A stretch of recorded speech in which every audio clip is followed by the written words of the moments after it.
پاکستان اور بھارت ایک دفعہ پھر آمنے سامنے ہیں۔ اگرچہ اب یہ کوئی خبر ہے نہ اس میں کوئی نئی بات ہے۔ بھارت میں کوئی واش روم بھی گر جائے تو الزام پاکستان پر دھر دیا جاتا ہے کہ شاید کوئی سیکرٹ ایجنٹ فرش پر پانی گرا گیا تھا۔ کوئی کبوتر یا غبارہ اڑ کر پاکستانی سرحد سے بھارت کے کھیتوں میں چلا جائے تو بھی بڑے پیمانے پر تحقیقات شروع ہو جاتی ہے۔ ٹی وی چینلز بڑی بڑی بریکنگ نیوز چلاتے ہیں اور عوام کو بتایا جاتا ہے کہ بھارت میں ہر خرابی کے پیچھے پاکستان کا ہاتھ ہے۔ اگر آپ انڈین نیوز چینل کچھ دیر دیکھ لیں تو لگے گا کہ کچھ دیر میں پاکستان اور بھارت میں جنگ چھڑ سکتی ہے۔ اتنی نفرت اور غصہ آپ کو دنیا کے کسی اور ملک میں نظر نہیں آئے گا۔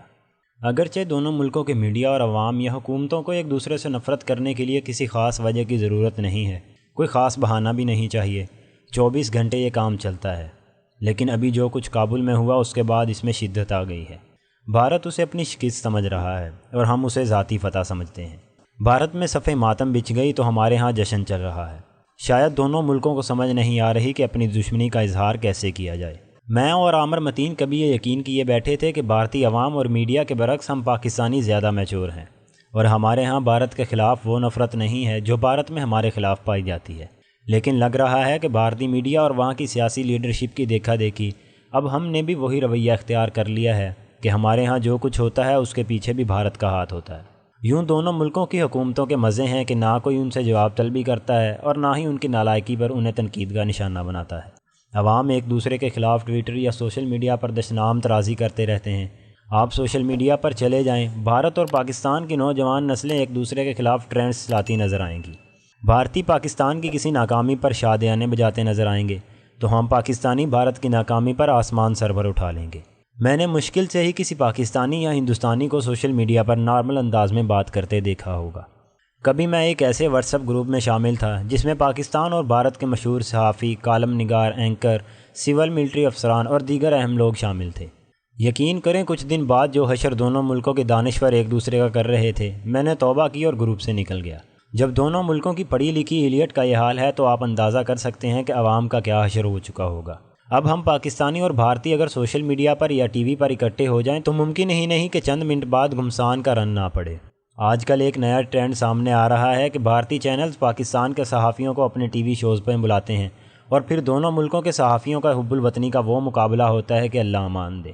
دونوں اطراف ایک دوسرے کے خلاف وہ الزامات لگاتے ہیں کہ بندہ سن کر روئے یا ہنسے۔ ہندوستانی چینلز پر وہی پاکستانی چل سکتا ہے جو بھارت کو منہ توڑ جواب دے۔ اگر اس نے نرم لہجے میں بات کی، نارمل انسان بن کر دونوں ملکوں میں نارمل تعلقات کی بات کی، یا نارمل ہمسایہ بن کر بات کی، یا کوئی دانشورانہ بات کی تو وہ نہیں چل سکتا۔ آپ کو بھارتی چینل پر چینختے چنگاڑتے بندے کی ضرورت ہے جو سیدھا ٹھوک دے۔ بھارتی چینلز ریٹنگ کے چکر میں ہمارے ہاں پاکستان کے اچھے خاصے نوجوانوں کو بھی اپنی راہ پر لگا چکے ہیں۔ میں سوشل میڈیا پر ان کے لڑائی جھگڑے کے کلپس دیکھتا ہوں تو ہنسی سے زیادہ رونا آتا ہے کہ دونوں ملکوں کے عوام اور میڈیا کدھر چل پڑے ہیں۔ کبھی کبھی میں سوچتا ہوں ایک دوسرے سے خود کو زیادہ طاقتور اور بہتر ملک یا معاشرہ سمجھنے کا جنون ہمیں کہاں لے جائے گا؟ یہ جنون کیا گل کھلائے گا؟ اتنی نفرت کوئی معاشرہ کیسے ہضم کر سکتا ہے، چاہے وہ بھارت کا ہو یا پاکستان کا؟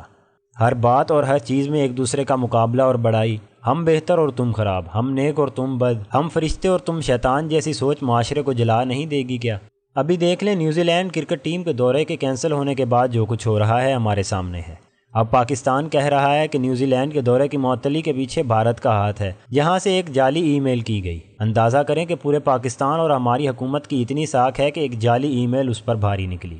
ہم کابل کی فتح پر اتنے پرجوش تھے کہ ہمیں پتہ ہی نہیں چلا کہ کب دنیا نے ہمیں بھی کابل اور کابل کے حکمرانوں کے مقام پر لا کھڑا کیا۔ جتنی ساکھ اس وقت کابل کی ہے اتنی ہی ہماری رہ گئی ہے۔ جیسے دنیا افغانستان جا کر کرکٹ کھیلنے کو تیار نہیں، ویسے ہی وہ پاکستان آ کر کھیلنے کو بھی تیار نہیں۔ نیوزی لینڈ، آسٹریلیا اور انگلینڈ کی ٹیمیں انکاری ہو گئیں۔ ہم نے سوچ لیا ہے کہ ہم پوری دنیا کو چھوڑ سکتے ہیں لیکن افغانستان کو اپنے قریب تر رکھنے کے جنون سے پیچھے نہیں ہٹیں گے، چاہے اس کی کوئی بھی قیمت کیوں نہ ادا کرنی پڑے۔ اب اس وقت افغانستان گندم، آٹا، چینی سب کچھ پاکستان سے جا رہا ہے اور پاکستان خود اربوں ڈالرز لگا کر گندم اور چینی باہر سے خرید رہا ہے۔ اس کا نتیجہ یہ نکل رہا ہے کہ پاکستان کے پاس ڈالرز تیزی سے کم ہوئے ہیں اور ڈالر 170 روپے تک پہنچ گیا ہے۔ خرچے پورے کرنے کے لیے بجلی، گیس اور پیٹرول کی قیمتیں ہر 15 دن بعد بڑھائی جا رہی ہیں۔ اس وقت گیس، بجلی، پیٹرول اور ڈالر تاریخ کی بلند ترین سطح پر ہیں۔ مہنگائی نے عوام کا کچومر نکال دیا ہے۔ اب ایسے حکمرانوں کو عوام کا کیا احساس ہو سکتا ہے جنہوں نے عمر بھر چائے کا ایک کپ اپنی جیب سے پیسے دے کر نہ پیا ہو، گھر کا کچن چلانے کے لیے خریداری کرنا تو دور کی بات ہے۔ ایک قابل احترام سرکاری افسر بتانے لگے کہ 2 سال پہلے تک ان کی والدہ کی ادویات 5,000 روپے میں آتی تھیں، اب 15,000 میں آتی ہیں، اور ان کی اماں کہتی ہیں پتر تیری وزیر اعظم تک کوئی رسائی نہیں کہ اسے سمجھاؤ کہ عوام کی کیا حالت ہو گئی ہے۔ عوام بجلی، گیس، پیٹرول اور ادویات کی قیمتیں پوری کرتے کرتے بے حال ہو چکے ہیں۔ ہم اپنی عالمی ساکھ کے بگڑنے سے نہ پریشان ہیں، نہ ڈالر کا ریٹ ہمیں تنگ کر رہا ہے، نہ پیٹرول کی قیمتیں، نہ بجلی گیس کے بلز ہماری ترجیحات ہیں۔ خوشی بس یہ ہے کہ افغانستان کو ہم نے بالآخر 5واں صوبہ بنا کر ہی دم لیا۔ مجھے سمجھ نہیں آ رہی کہ یہ کس کی بدقسمتی ہے کہ افغانستان، بھارت اور پاکستان ایک دوسرے کے ہمسائے ہیں، اور ہمسائے بھی ایسے کہ جن کے سینگ 24 گھنٹے ایک دوسرے کے ساتھ پھنسے رہتے ہیں۔ اس خطے کی نسلوں کی قسمت میں ایک دوسرے کے خلاف دن رات نفرت کا پرچار، ٹی وی چینلز پر ایک دوسرے پر چیخنا چلانا، خود کو نیک اور دوسرے کو شیطان ثابت کرنا، جنگی جنون کو ہوا دینا اور سوشل میڈیا پر گالی گلوچ ہی لکھا ہے۔